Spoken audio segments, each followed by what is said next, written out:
두로왕 히람이 다윗에게 사신들과 백향목과 석수와 목수를 보내 그의 궁전을 건축하게 하였더라.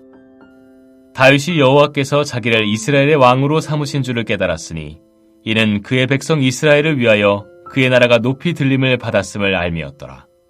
다윗이 예루살렘에서 또 아내들을 맞아 다윗이 다시 아들들과 딸들을 낳았으니 예루살렘에서 낳은 아들들의 이름은 삼무아와 소밥과 나단과 솔로몬과 이팔과 엘리수아와 엘벨렛과 노가와 네벡과 야비야와 엘리사마와 브엘야다와 엘리벨렛이었더라.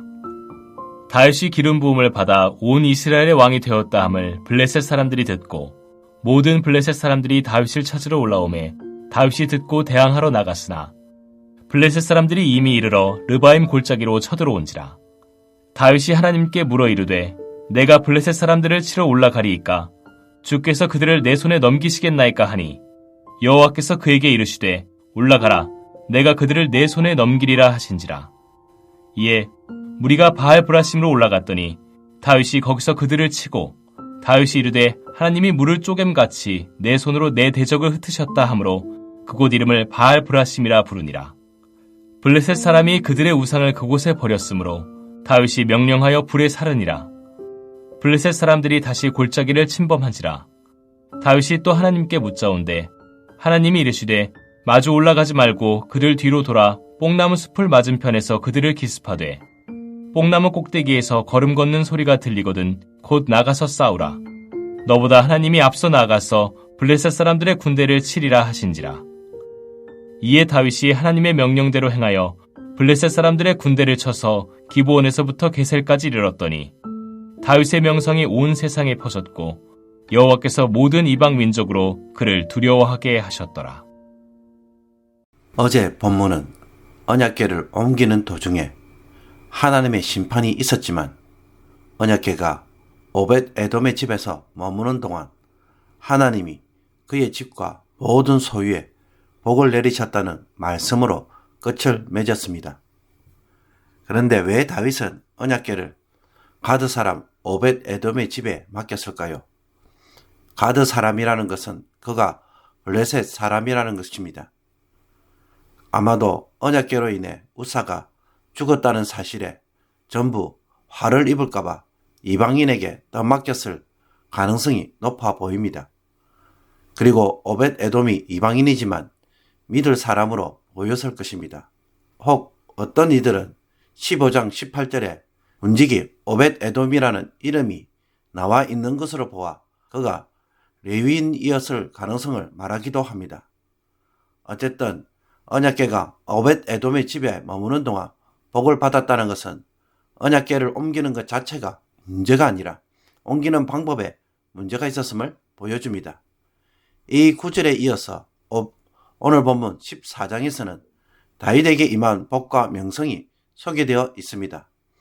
이것은 언약궤에 임재하시는 하나님으로 인해 오벳 에돔에게서 예루살렘에 있는 다윗에게도 임하였음을 보여줍니다. 나중에 언약궤가 예루살렘에 안치될 때 하나님의 복은 더욱 확장되어 다윗과 온 백성에게 임할 것입니다. 1절과 2절은 다윗이 예루살렘에서 다윗의 왕궁을 지음으로 다윗 왕조를 향한 하나님의 복을 드러냅니다. 왕궁 건설은 지중해 무역의 중심지였던 두로의 왕 히람이 친히 백향목과 목수, 석수를 보내 다윗이 왕궁을 짓는 일을 도움으로 이루어진 것입니다. 이 일로 다윗은 자신에게 왕권을 허락하고 이스라엘의 위상이 높아지게 된 것은 바로 하나님 때문이라는 것을 깨닫습니다. 그리고 3절에서 7절까지는 다윗에게 베푼 하나님의 복이 예루살렘에서 얻은 많은 자녀들로 증명되고 있습니다. 사울의 가문은 몰락했지만 다윗의 가정은 번창했다는 것입니다. 8절에서 17절은 두 번의 블레셋 침공에 대하여 다윗이 승리한 이야기를 소개하고 있습니다. 사울은 블레셋에 패배했지만 다윗은 블레셋의 침공을 두 번씩이나 물리쳤습니다. 첫 번째 전투에서 다윗은 르바임 골짜기로 쳐들어오는 블레셋에 대하여 하나님께 물은 후 올라가라 내가 그들을 내 손에 넘기리라 라는 약속을 받아 승리를 합니다. 전쟁에서 승리한 지역의 이름을 바알보라심, 즉 흩음, 돌파의 주라는 이름을 붙였습니다. 하나님이 아닌 다른 대상에게 물은 사울과 달리 다윗은 하나님의 뜻을 구함으로 승리를 하였고 그들이 버리고 간 우상들을 모두 불태워 버렸습니다. 다시 블레셋이 쳐들어오자 다윗은 하나님께 또 묻고 여기에 대해 하나님은 매복과 기습 전략을 알려주었습니다. 다윗은 하나님이 가르쳐 주신 작전을 그대로 수행합니다. 하나님을 신뢰하고 그대로 순종한 것입니다. 그는 블레셋을 공격하여 기브온에서 게셀까지 추격함으로 블레셋을 이스라엘 지경에서 완전히 몰아내었습니다. 이 일로 다윗의 이름이 온 세상에 알려집니다. 하나님이 모든 이방 민족들로 하여금 다윗을 두려워하게 만드신 것입니다. 그러므로 다윗 왕국의 명성은 무엇에 기반하고 있습니까? 첫 번째는 다윗이 여호와의 궤를 예루살렘에 두려고 했다는 것에 있습니다. 하나님을 중심으로 나라를 세우려고 하는 다윗의 마음에 하나님도 응답하고 계시는 것입니다. 오벳 에돔의 집에 언약궤가 있는 것만으로도 복을 누렸습니다. 다윗이 자신의 왕궁이 있는 예루살렘에 언약궤를 두려고 했다는 것은 얼마나 귀한 일입니까? 언약궤를 자신의 집안에 둔다는 것은 한편으로는 너무나 불편하고 매우 위험한 일입니다. 함부로 취급하면 죽을 수 있는 일이기 때문입니다. 그런데도 오벳 에돔은 기꺼이 그것을 받아들였습니다. 삶의 중심에 하나님을 모시고 의식하며 살아간다는 것은 여러모로 제약이 많고 불편한 일이 될 수가 있습니다.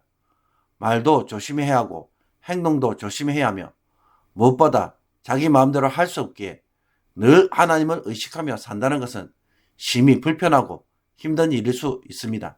그러나 오벳 에돔이 그 모든 것을 기꺼이 무릅쓰고 모셨을 때 도리어 하나님으로부터 복을 누렸습니다. 다윗 역시 자신이 통치하는 수도 한가운데에 언약궤를 모시려고 했다는 것은 하나님의 복을 가져오는 일임을 오늘 본문이 가르쳐 주고 있습니다. 그러므로 하나님의 말씀을 늘 삶의 중심에 두는 것은 힘들고 불편한 것이 아닙니다. 그것보다는 복을 가져오는 일이라는 것을 꼭 기억할 수 있기를 원합니다. 그리고 둘째로 다윗은 언약궤만 가져다 놓은 것이 아니라 실제로 전쟁을 할 때도 하나님에게 묻고 전쟁할 뿐만 아니라 하나님이 제시하는 방법에 대하여 그대로 순종함으로 승리를 하였습니다. 다윗도 워낙 전쟁을 많이 한 장군이고 전문가입니다. 그런데도 하나님에게 묻고 전쟁을 하며 또 이미 한번 승리를 했다고 해서 교만하지 않고 다시 하나님에게 묻는 모습을 보여줍니다. 전쟁의 승패가 자신의 지혜나 능력에 있지 않고 하나님에게 있음을 분명히 인정하고 있는 것입니다. 전쟁은 다윗에게 속한 것이 아니라 하나님에게 속한 것이기에 하나님이 앞서 싸우시는 결과라는 것을 다윗은 알고 매번 묻고 순종하고 있습니다. 그러므로 다윗이 전쟁을 하지만 이 전쟁은 하나님의 전쟁이기에 승리할 수밖에 없었습니다. 다윗의 명성은 하나님의 은혜에 기반한 명성이고 하나님이 뒤에서 다윗을 지지하기에 사람들이 두려워할 수밖에 없었던 것입니다. 이런 다윗의 모습은 정말로 하나님이 어떤 사람을 찾으시는지를 명확하게 보여줍니다. 다윗의 위대함이 아니라 하나님의 위대하심으로 인해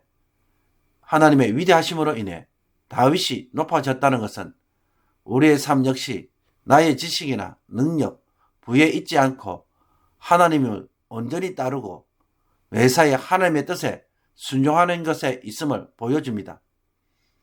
하나님의 사람이 되는 것이 실상은 우리의 능력이고 자랑이며 복인 것입니다.